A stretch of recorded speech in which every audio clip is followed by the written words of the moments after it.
Bonjour, chers francophones, je suis le bonimenteur français. Je suis ici pour vous parler du cinéma français, de A à Z.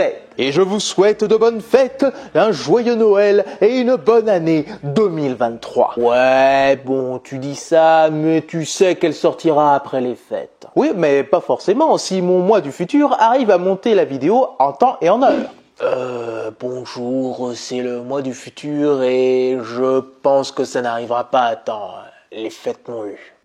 Mais bref, si vous avez besoin d'un bon parfum pour parfumer pendant les fêtes, je vous conseille ce doux arôme de mort pour plaire à vos amis. Oh la vache, mais c'est nul! C'est quoi cette intro de merde? Ok, j'ai manqué d'inspiration. Bref, donc... Ah, tu veux? Le parfum vert de Nicolas Parizet. Nicolas Parizet a tout d'abord commencé sa carrière en faisant des études de droit, de philosophie et d'histoire de l'art et du cinéma. Il a soif de connaissances. Il obtiendra donc un master de cinéma et une licence de philosophie à Paris 1 au début des années 2000. Puis il deviendra critique de films pour le magazine Sofa. Et non, ça ne parle pas de divan. Et voilà! Ensuite, il travaillera pendant 4 ans auprès de Pierre Rissian, ancien attaché de presse de Deray et de Renoir. Mais pas que. Et avec ce CV bien rempli, il commencera à réaliser 3 courts-métrages entre 2008 et 2013. Il sortira donc en premier lieu Le jour où Ségolène a gagné. Je vous ai dit que c'était un homme de gauche, mais carrément. Oui, parce qu'il discute avec quelqu'un qui se dit de gauche. À la boulette. Ça dépasse tout ce que j'ai pu imaginer. Par la suite, il sortira à La République où il recevra le prix Jean Vigo pour la qualité du court-métrage. Et enfin, il finira avec Agipop qui sera sélectionné à la Semaine de la Critique au Festival de Cannes, avec parmi les acteurs principaux Benoît Forjard. Et quel heureux hasard! Regardez cette vidéo pour comprendre qui c'est. Et donc, de fil en aiguille, il lâchera en 2015 son premier long-métrage, Le Grand Jeu. Mais t'es qui, t'es flic?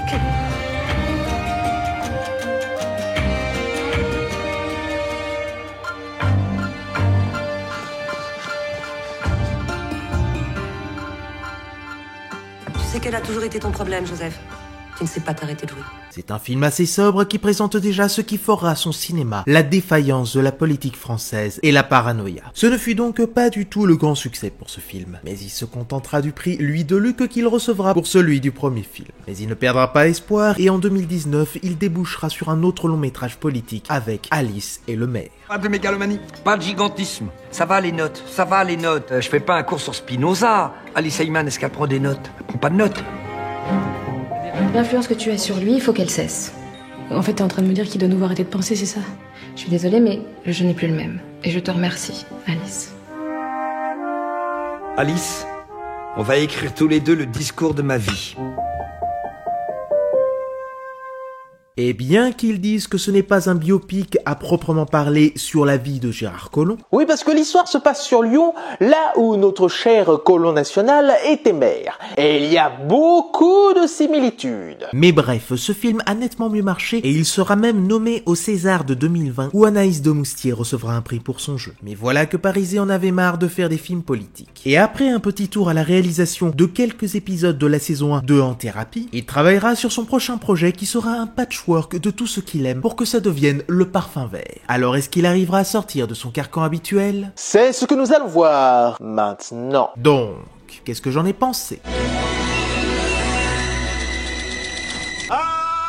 Le parfum vert de Nicolas Parizet offre une odeur différente dans les œuvres cinématographiques françaises du genre policier. Il essaye d'y amener toutes ses inspirations et ses références qui viennent du domaine de la BD franco-belge et du cinéma hitchcockien, bien qu'on pourrait regretter que ce style n'aille pas aussi loin. Mais plus de détails s'imposent. Pendant la représentation d'une pièce, un comédien de la comédie française s'est fait assassiner et Martin, membre de la troupe, sera témoin des dernières paroles de la victime où il dira le parfum vert. C'est là que tous seront rivés sur lui pour savoir ce qu'il détient. Donc tout d'abord, ce qui est regrettable, c'est qu'il n'ait pas osé aller plus loin sur les propositions des décors et sur une imagerie plus colorée pour avoir des vraies cases de BD. Il dira que c'est parce que c'était trop cher, ce qui est dommage. Mais après, je ne vais pas dire qu'il faut qu'il fasse du Wes Anderson. Mais peut-être que s'il avait essayé de prendre le style de Antonin Perret-Jadko, je pense que ça aurait été intéressant. Parce qu'il n'y a qu'avec Antonin, Wes ou d'autres que tu pourras avoir un plan de lui qui est proche d'une case de BD. Et Nicolas trouvera d'autres moyens moyens pour nous donner cet aspect qui se détache de la banalité. Il a réussi à y insuffler son amour des bandes dessinées franco-belges sur les costumes des deux personnages principaux où, étant très inspirés par tout ce qui vient de Tintin, ils en deviennent des personnages à part entière.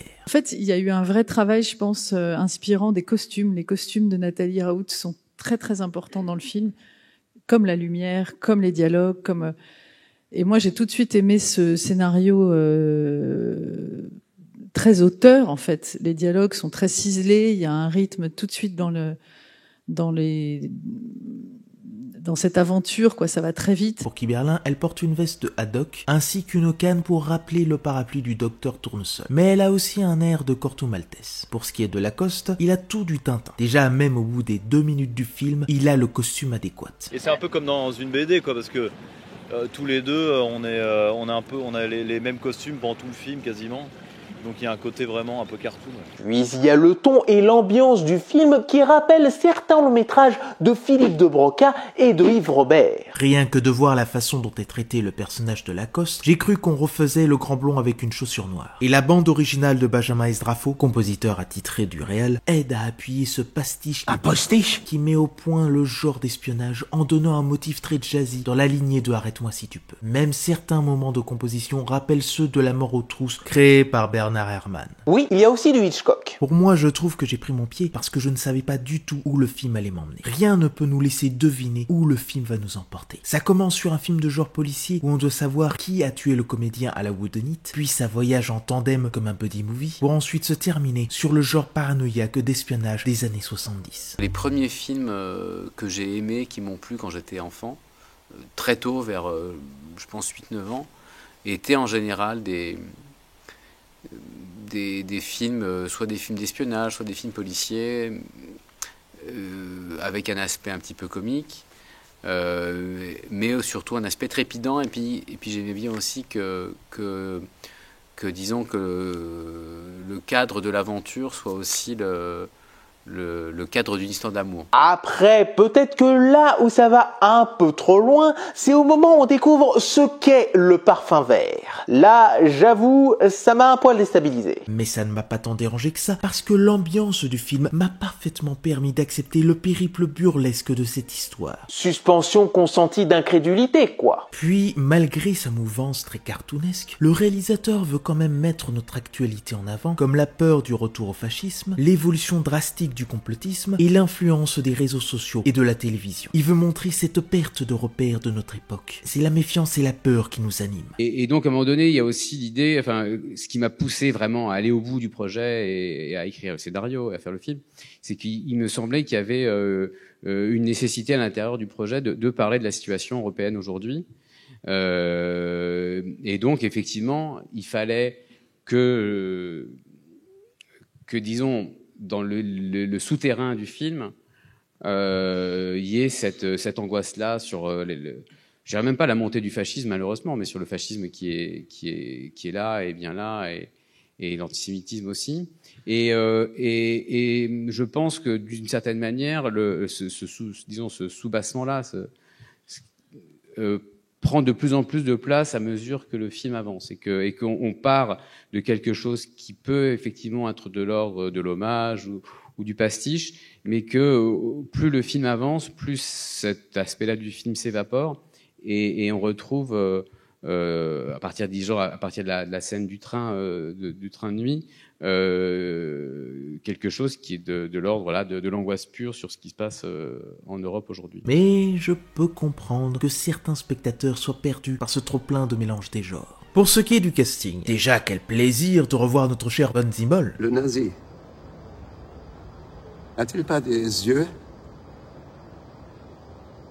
Le nazi n'a-t-il pas des mains?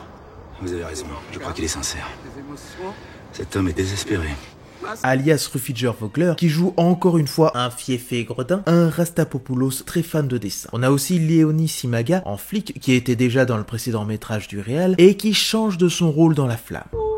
Elle est là pour que l'histoire avance. Puis on a Harry Werthalter, Jenna Thiam, Alexandre Steiger, mais ceux qu'il faut absolument retenir, ce sont Sandrine Kiberlin et Vincent Lacoste. Leur duo fonctionne merveilleusement bien et apporte des scènes assez insolites. suite. Par exemple, la séquence des pâtes. Guy Berlin lui raconte sa vie et Lacoste lui fait des pâtes. Il lui fait des pâtes. Je trouve ça hilarant. Bref, Guy Berlin joue une femme caractérielle qui va là où elle veut et cherche la tranquillité. Claire, c'est Claire. Enfin, je veux dire, elle est limpide, non mais elle est, j'imagine déjà quelqu'un d'à la fois doux et fort. Enfin, je sais pas, ça m'indique des choses. Tandis que Lacoste, alors qu'il a une allure de Tintin, il a tout ce qu'il n'a pas. Il est anxieux, il est maladroit, il prend toujours des médocs pour aller mieux et rester dans son petit monde. En fait, c'est un peu une espèce de personnage de Tintin névrosé, quoi. Je dis direct, il pourrait faire un très bon Gaston Lagaffe. Mais leur rencontre leur permettra de connaître ce qui leur manque. On est tous les deux des personnages qui devraient pas se rencontrer, Vincent Lacoste et moi dans le film.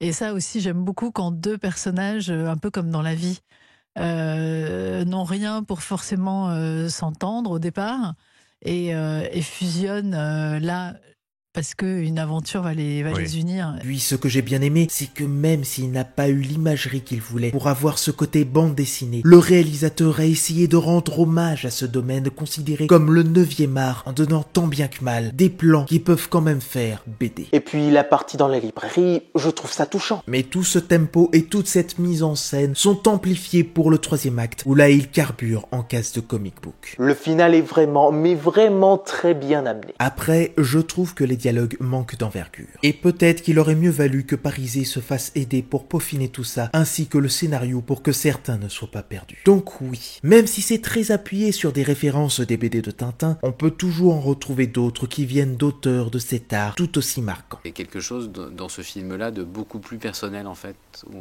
que sur mes autres films, parce que j'essaye de faire le pont entre ce qui m'angoisse aujourd'hui et ce qui fait que j'ai choisi dès l'enfance que le cinéma allait être la chose la plus importante dans ma vie. Et suite à tout ce que j'ai dit, ce film n'est pas à 100% parfait. Mais j'y vois quelque chose dans ce métrage, que si le réalisateur maîtrisait son art superbement par la suite, il pourrait nous proposer un aspect grandiose. On voit qu'il veut aussi sortir de son genre du cinéma politique. En tout cas, c'est du cinéma qui me surprend comme je les aime et que j'en redemande. Sur ce, je vous dis à la prochaine et je bonimentionne les films que vous oubliez de mentionner. Il semble probable que le Parfum Vert cherche à vous assassiner. Ça, c'est pas mal, ça. Nous assurons votre protection. Je suis vraiment dans la super merde, là. Mais vous êtes un énorme angoissé, en fait, hein, j'adore. N'oubliez pas que l'agent du Parfum Vert peut être n'importe qui.